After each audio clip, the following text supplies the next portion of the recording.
যশোর জেলার কেশবপুর থানাধীন মঙ্গলকোট গ্রামে সেখানে সৌদির মরু অঞ্চলের মরিয়ম খেজুর চাষ করে সফলতা দেখেছেন এক নারী কৃষক। তার সাক্ষাৎকারে আমরা জানতে পারলাম সাফল্যের কাহিনীর পিছনে কতটুকু পরিশ্রম আছে সেটা তিনি তুলে ধরেছেন আমাদের সাক্ষাৎকার ভিডিও। পরিচর্যা বা সারটার আপনারা কিভাবে ব্যবহার করেন? পরিচর্যা বলতে এর মেন হলো আপনার বালি। আগে দেওয়া লাগবে বালি। এই গাছের গোড়ায় দেখেন এই পুরো জমিটাই যদিও বালি মাটি জায়গা, তার উপরে এই জমির গোড়ায় আপনার এক্সট্রা বালি দেওয়া, আর কম্পোস্ট সার, তারপরে আপনার ওই যে ভ্রূণ স্প্রে করা লাগে, এরকম অনেক ধরনের জৈব সার এরকম আগে এই জায়গাটাই আপনার তৈরি করা হয় কিছু মাটি দিয়ে, মানে বালি মাটি, তারপরে আপনার ওই ভার্মি কম্পোস্ট, এইগুলো এই যাবত যত সার আছে জৈব সার দিয়ে আগে জায়গাটা তৈরি করা হয়।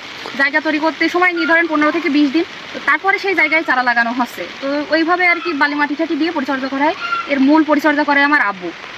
কোনো রাসায়নিক সার কোনো কীটনাশক ব্যবহার করে থাকেন এতে? কীটনাশক সার ওইভাবে কোনোদিন ব্যবহার করা হয়নি, তবে এই খেজুরের জানার পরে কৃষি কর্মকর্তা আসছিলেন, উনি আমাদের কিছু সার দিছিলেন, তো ওই আর কি সারটা দেওয়া হয়েছিল। এই বাদে আমরা কখনো কীটনাশক সার ব্যবহার করিনি। ওই যে জৈব সার। কোনো কৃষি কর্মকর্তা কি স্পেশালি আপনাদেরকে কেয়ার করেন?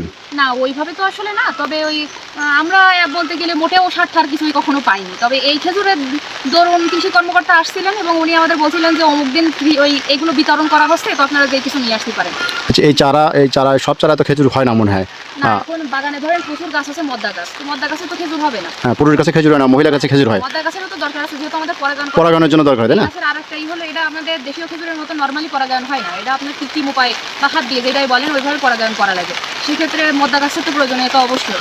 আর একটা খেজুরের চারা আপনারা কেমন মূল্যে বিক্রয় করেন? চারা বিক্রি হচ্ছে আপনার ওই বীজ থেকে যে চারাগুলো ওইগুলো আপনার 500, আর বোক থেকে যে চারাগুলো মায়া গাছের বোক নিলে কনফার্ম মায়া হয়, সব আমরা যতটুকু জানি কনফার্ম মায়াই হবে। এখন কোনো বিতর্ক ধারণা আছে কিনা আমি সঠিক জানি না, তবে সেক্ষেত্রে আর কি ওই বোক চারার দাম হবে আপনার 5000।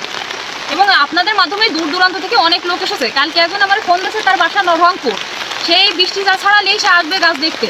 আর এই কয়েকদিন আগে এক লোক অ্যাডভান্স করে গেছে, উনি আসছে কুমিল্লা থেকে। তো এই চারা কতটুকু চারা বয়সে বিক্রি করেন? এই এখনই আপনার কাটার উপযোগী, ওটা বিক্রয় উপযোগী হয়ে গেছে না? কিন্তু সমস্যা হলো এই যে বৃষ্টির সময় তো এই যে চারাটা বোক চারা যেটা দেখছি এটা বিক্রয় উপযোগী হয়ে গেছে না? জি জি, এখন ওই বোকটা তো ধরেন আমরা শিকড় গজাবো, মানে আপনারা বাঁচাতে পারবেন সেরকম উপযোগী করে তারপরে দেবো। এর মূল্য এখন 5000 টাকা। হ্যাঁ, তো সেক্ষেত্রে হয় কি, এখন আমরা ওই গাছগুলো কাটতে পারতেছি না এই যে বৃষ্টির সময়। এই মুহূর্তে ওই বোক কাটলে আমাদের মেন গাছও নষ্ট হবে, বোক গাছও নষ্ট হবে। তো সেক্ষেত্রে বৃষ্টির সময় না যাওয়া পর্যন্ত আমরা চারা দিতে পারতেছি না। তবে যারা নিতে আগ্রহী তারা অনেকে এখানে আসতেছে, অ্যাডভান্স করে যাচ্ছেন, এবং যখন আমরা দিতে পারবো তখন তারা বাকি টাকা দিয়ে চারা নিয়ে যাবে। ঠিক আছে, আচ্ছা, তাহলে আপনার ধন্যবাদ আপা, আমাকে সহযোগিতা করার জন্য আপনাকে অসংখ্য ধন্যবাদ। আমরা অনেক দূর দূরান্ত থেকে আসছি, আপনি বর্ষায় ভিজে আমাকে সহযোগিতা করছেন, আপনার জন্য শুভকামনা থাকলো। আর বাংলাদেশি বেকার ভাইদের জন্য আপনাকে অনুপ্রেরণা হিসেবে কাজ করবে আশা করি। আপনি আমাদের বাংলাদেশি যুবক শ্রেণীর জন্য একজন আইডল এবং অনুপ্রেরণা। ধন্যবাদ আপনাকে আবার।